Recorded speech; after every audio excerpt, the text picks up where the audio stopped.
Hi there, BookTube. It's late November and I'm having a lovely time planning the things I'm going to read in December.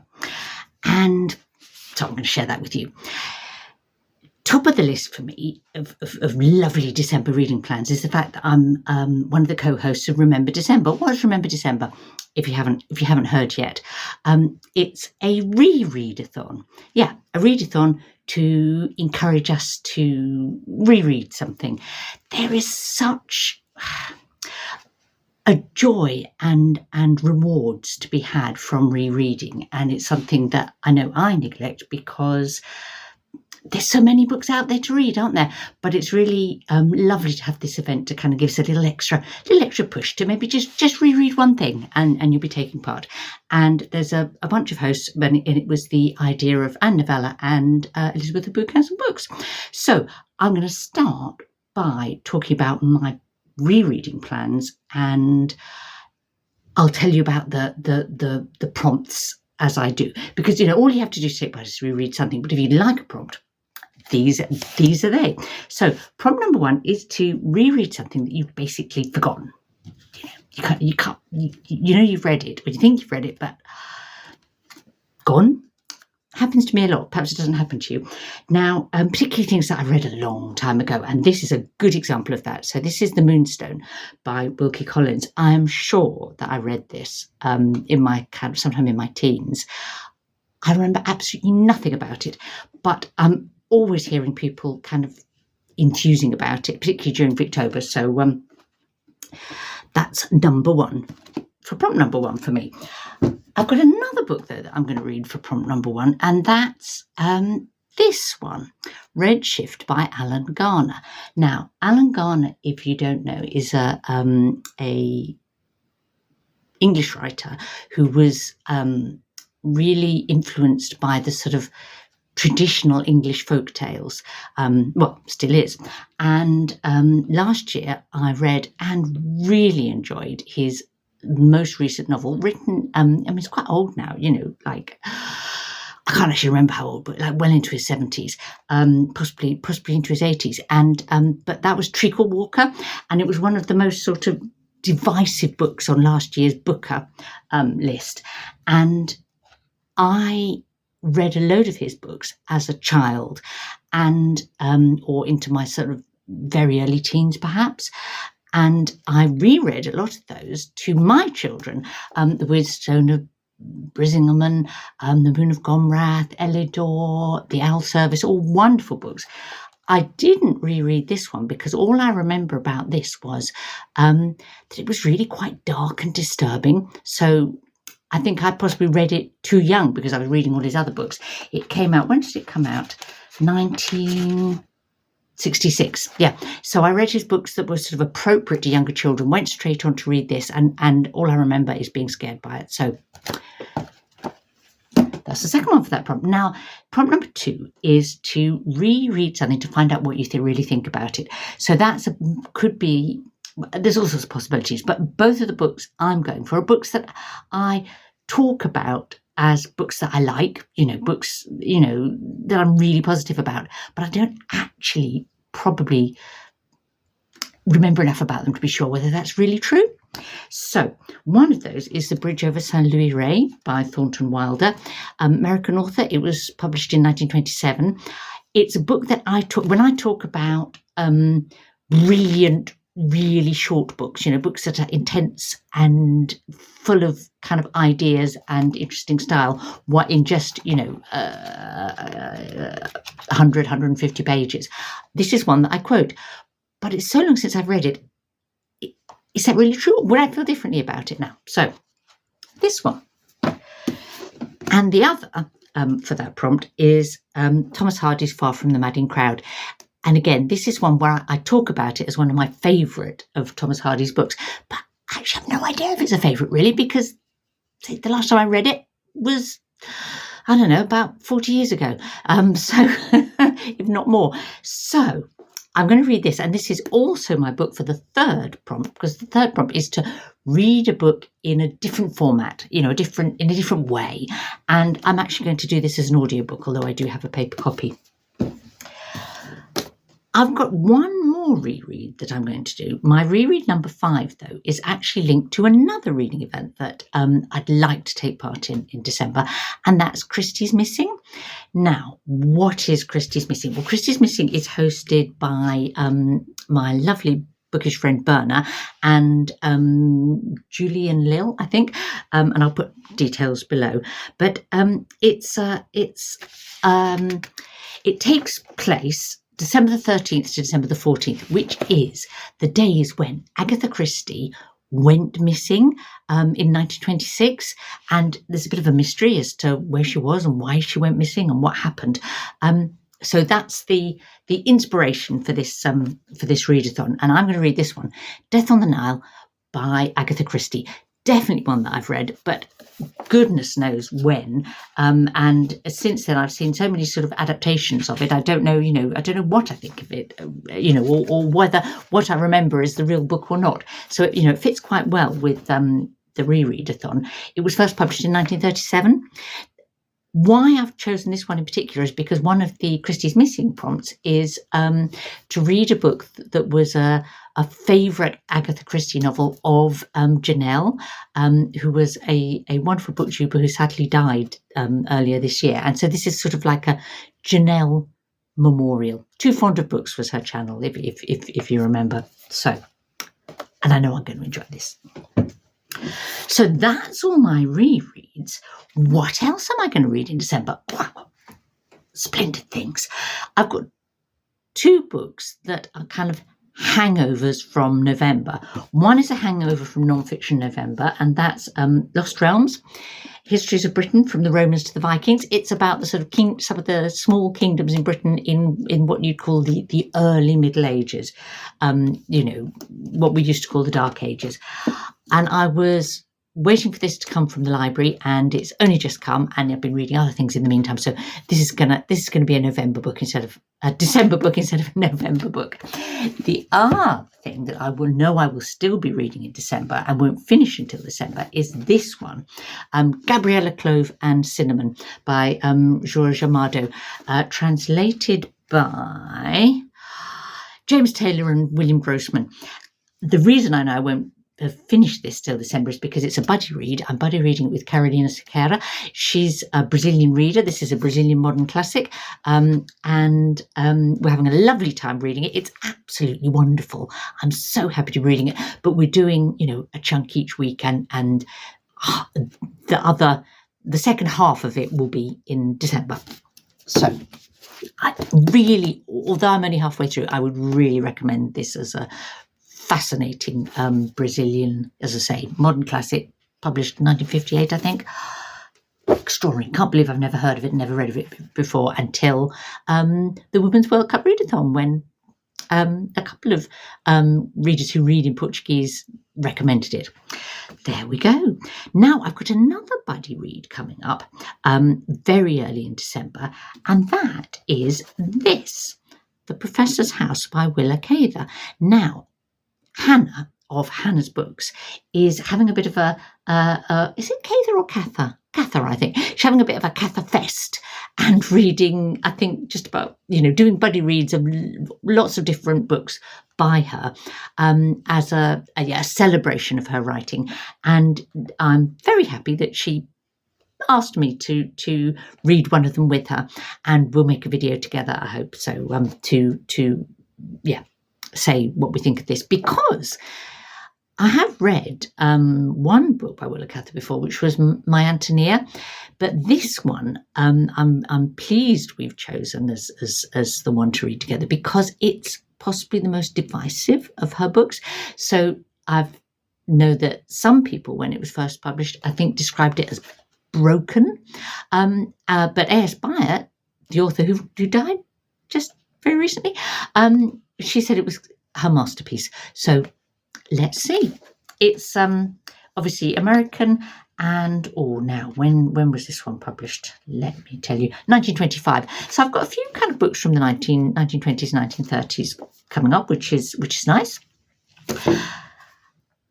Now, something that I haven't mentioned yet is that I have surprised myself by committing to another kind of reading event, but it's not a readathon.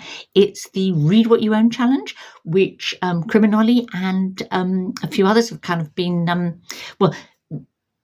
proposed as a choice that one might want to take part in, and so that's to read as many or as few, I guess, as you choose, but to sort of challenge yourself to read some of the books that you already own, rather than just and stop buying them until you've read a certain number. And I thought, yes, I should grasp that opportunity, because I have so many lovely books that I really want to read, that I have either in paper or as audiobooks or as ebooks, and it will do me. It'd be good for the soul to and clear the mind a bit to actually plough through some of those. I'm trying to read 50 books at least that I already own, as I say, before I start buying things again.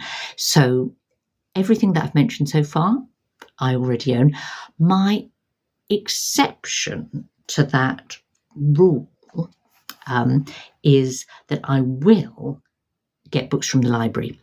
And there's two reasons for that. No, three. Well, two reasons and a justification. So the two reasons are, if I didn't do that, I wouldn't get to read any graphic novels, comics, because I always get those from the library. And reason number two is that I do like to read some really new fiction, stuff that's newly out. And I usually don't buy that. I get it from the library. And my justification is that all the books that belong to my local public library, I do partly own. That's the glory of having a local library that your local council kind of own, because it's my local taxes that buy those books, and my reservation fees and so on. So I feel entirely justified that I am reading what I own, sort of, when I get things from the library. Does that seem reasonable? Am I cheating? No, I don't think I'm cheating too much. So that's going to allow me to read two, at least, new fiction books this month. One of those is Orbital by Samantha Harvey. Now, I was very impressed by her last novel, which was The Western Wind. It's kind of like medieval crime, sort of historical fiction come thriller, but in a bold style. It's told backwards. We each section of the book takes us further back, nearer to when the death occurred. Oh, that was great. I really enjoyed it. And her new one is set in the International Space Station. What a creative mind this writer must have to, go from medieval monks to the International Space Station. Anyway, I'm agog for that, and it's waiting at the library for me. It's on the reserve shelf, and I've just got to go in and collect it. The other I've already picked up, and that is Beyond the Door of No Return by David Diop, and it's translated by Sam Taylor. Now, if you read At Night All Blood is Black by David Diop, you will understand why. When I did the mid-year Freak Out book tag, I named this as my new release in the second half of the year that I was most anticipating. It's a very clumsy way of saying that, isn't it? You know what I mean. I've been, I don't normally take a note of books that will be coming out. I just sort of enjoy them when they appear. But this one I'd heard was coming and was eagerly looking forward to. And so here it is from the library, and I'm itching to get into it. It's as it says, it's a love story, an adventure tale, and an unflinching examination of the unexpected ways that colonialism and greed ravaged everyone it touched, European and African. That's a quote from Martha Mengistu. Do you read? Have you read? I've read a couple of books of hers that were good. So, Senegalese, French, and exciting. There we go. Now, one thing that I could say about this book is that it's by an indie press, Pushkin Press in this case. And the other reading event that I'm kind of going to pick up on this month, and because I can't resist a pun, and I love Bob the Bookerer, and it just, and it fits, it suits me, is Indiecember. Yeah, Bob really, he can't resist a page. Did you do November? Yeah, reading things by Annie Ernaux? Well, Indiecember is to read indie books from indie publishers in December. There you go. And this is one. And I've got at least one other in mind to read. And that's this one. The Queen of Darkness by Grazia, Deledda, translated by Graham Anderson. Grazia, Deledda, whereas this came out, like a few weeks ago, this is a newish translation of a book that was first published in 1902 in Italy. And Deledda was from Sardinia, and she was kind of quite a groundbreaking, say, end of the 19th, beginning of the 20th century Sardinian woman author, and I'm really fascinated to see what I make of this. It's also, I'm trying to push myself to sometimes read short stories. I have this terrible prejudice against short stories, and so this is a good opportunity to read some short stories with a sort of added historical literary sort of interest. Psychodramas, they're described as, and this is published by Daedalus. It's one of their European Classics series, and they're a really, really positive indie publishing house that really aims to do interesting works in translation that might not otherwise be available, a bit like Pushkin. So two of my favourites. There we go. Now, I have quite a few other books by small presses kind of lurking in the house that, this one that I'm definitely going to read, The Professor's House, was a Virago modern classic. And when this was published by Virago, which was in 1981, Virago was an independent publisher. Of course, it isn't now. It got bought out, but that kind of counts for Indiecember, I think, because Virago was probably the first independent publisher that I read anything from. Frost in May by Antonia White was the first of the Virago modern classics, and I read it when it first came out in 1978. I probably should be rereading that for Remember December, because I haven't read it since, and I remember it as being brilliant. Anyway, that's by the by, because some of the others possibles that I have lurking, if I have time, are Gallows Pole by Benjamin Myers. That was first published by Blue Moose, who are a sort of north of England publisher. He's now moved over to Bloomsbury, but this was published by Blue Moose originally. After Sappho, which I've been meaning to get around for ages. This one is a who are they? Oh, I do know. Gallybeggar Press, yeah, another brilliant indie publisher. And then a little oddity here, Quicksand by Nella Larson. And I've known nothing about Martino Publishing that published this one. It came out in 2011, and I couldn't even find anything sort of meaningful about them on the internet. So there we go. But those I already own, and I hope to get to. But there's two. I'm getting far too many in this TBR, aren't I? There's two things that I've got coming from the library that are both from indie publishers that I will, if they arrive in December, I will absolutely read. And one of those is A Shining by Jon Fosse, or Fosse, I suppose, who translated by Damien Searles, and that published by Fitzcarraldo, who are, great favourite independent publisher of mine, because they just make such good editorial choices about what they publish. Anyway, it's a novella by Fosse, to kind of test out how I find his writing, because I've never read anything by him, and he won this year's Nobel Prize for Literature, and some of his stuff is kind of quite off-putting to me, the septology books. So I thought I'll test him out with the novella and see how I get on, and then I might commit to the septology. And then just one more. Kibogo by Scholastic Mukosonga.